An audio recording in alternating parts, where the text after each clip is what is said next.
2 бутона, 3 режима на работа. Бутон за изсмукване, бутон за впръскване, натиснати едновременно, работят и двата режима. Контейнер за събиране на мръсната вода.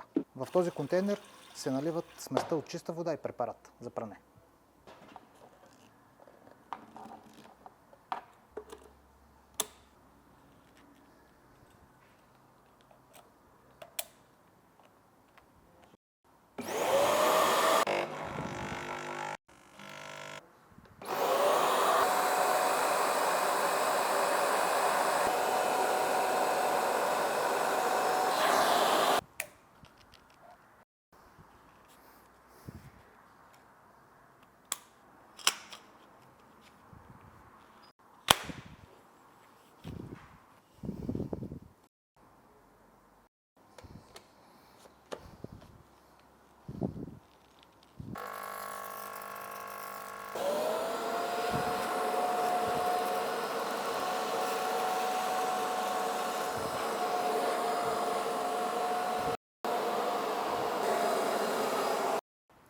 Ако желаете да изпразните контейнер за чиста вода и препарат, достатъчно е просто да сложите мъртвеча вътре на функция изсмукване и всичката остатъчна вода ще се прехвърли вътре в контейнер за мръсна вода. Сега остава единствено само да изхвърлим контейнера за мръсна вода.